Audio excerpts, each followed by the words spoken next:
राजस्थान अध्ययन की पुस्तक कक्षा 6 से कक्षा 12 के अंतर्गत हम बात कर रहे थे, जिसमें राजस्थान की कला एवं संस्कृति और इतिहास के महत्वपूर्ण प्रश्न जो हैं वो कवर होने वाले हैं। इसी कड़ी में हम आगे बढ़ते हुए बात कर रहे थे जो कक्षा 10 तक हम आ चुके थे और इसके बारे में अनुक्रमणिका के बारे में बताया था मैंने। सारे क्वेश्चन जो है वो यहाँ से आपको बनने वाले हैं 2025 और 26 में। जो भी एग्ज़ाम आप तैयारी कर रहे हैं, कंपटीशन का कोई सा भी एग्ज़ाम, चाहे आपका ये मान के चलिए कि क्या कहते हैं इसको, चतुर्थ श्रेणी से लगा करके आरएस तक का भी एग्ज़ाम होगा, तो भी आपको प्रश्न जो है वो यहाँ से देखने को मिलने वाले हैं। तो 160 प्रश्न जो है वो हमने कवर किए थे और 161 प्रश्न जो है वो यहाँ से अपने को पढ़ना था। तो चलिए शुरू करते हैं इस सेशन को और जल्दी से लाइक कीजिएगा। और PDF कहाँ से डाउनलोड करनी है वो मैंने आपको बता दिया था कि लिंक इसका डिस्क्रिप्शन में दे रखा है, वहाँ से जाइए। लिंक पर आप क्लिक करेंगे तो SK स्टडी अकेडमी का प्ले स्टोर पर हमारा ऐप इंस्टॉल करना पड़ेगा। वहाँ से जाने के बाद आप नोट्स वाले सेक्शन में जा करके इस PDF को जो है वो डाउनलोड कर पाएंगे, ठीक है।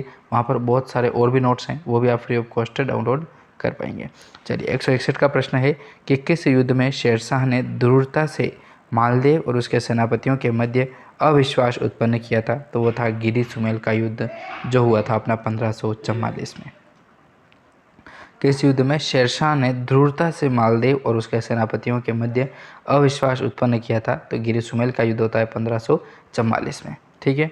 अगला प्रश्न है रावचंद्र सेन को अपने किन दो बड़े भाइयों के विरोध का सामना करना पड़ा था? तो राम और उदय सिंह, ये दो प्रकार के नाम थे। इनका नाम बहुत ही कम लिए जाते हैं लेकिन काफ़ी इंपॉर्टेंट हो जाते हैं कि रावचंद्र सेन को अपने किन दो बड़े भाइयों के विरोध का जो है वो सामना करना पड़ा था? तो राव और उदय सिंह थे। अगला प्रश्न है कि रावचंद्र सेन किसका पुत्र था? तो रावचंद्र सेन जो है वो मालदेव का पुत्र था। अगला प्रश्न है मारवाड़ का प्रताप तथा राजस्थान का भूला बिसरा राजा किसे कहा जाता है? तो रावचंद्र सेन को कहा जाता है। मारवाड़ का प्रताप, ठीक है, मारवाड़ का प्रताप की उपाधि किसको दी गई है? रावचंद्र सेन को। और राजस्थान का जो भूला बिसरा राजा जो माना जाता है वो रावचंद्र सेन को माना जाता है। अगला प्रश्न है कि रावचंद्र सेन का साथ किन लोगों ने दिया था? तो रावल, सुखराज, सुजा और देवीदास के नाम से जो लोग थे उन्होंने इनका साथ दिया था रावचंद्र सेन का। किसने ने दिया? तो रावल, सुखराज, सुजा और देवीदास। अगला प्रश्न है किसने चंद्रसेन की तुलना जो है वो महाराणा प्रताप से की थी?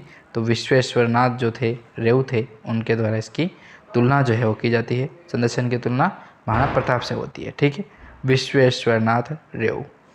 मोटा राजा उदय सिंह किसका भाई था? तो चंद्रसेन का जो है वो मोटा राजा उदय सिंह इनका भाई था।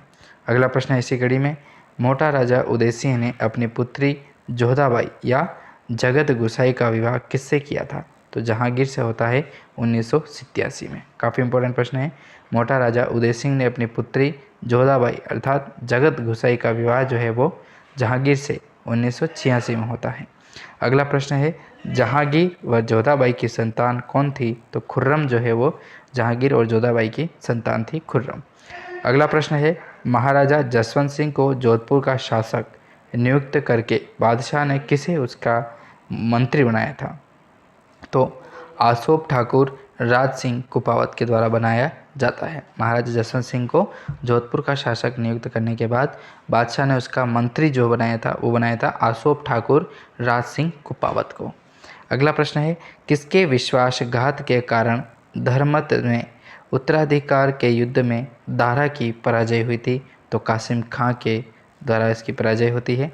अगला प्रश्न 172 नंबर का कि धर्मत के युद्ध में पराजय के बाद किस रानी ने किले के द्वार खोलने से मना कर दिया था? तो उदयपुरी रानी थी।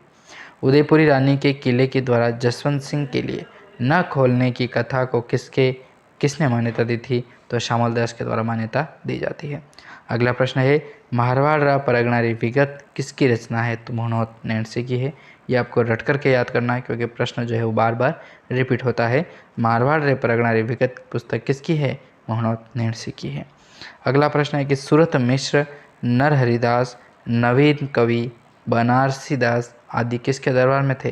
तो जसवंत सिंह के दरबार में थे सूरत मिश्र, नरहरिदास, नवीन कवि और बनारसी दास। अगला प्रश्न है कि राव बीका ने बीकानेर की स्थापना कब की थी? तो 1488 में जो है वो राव बीका के द्वारा बीकानेर की स्थापना की जाती है। राव बीका ने जांगल प्रदेश कब जीता था? तो 1465 में जो है वो राव बीका के द्वारा जांगल प्रदेश जीता जाता है, 1465 ईस्वी।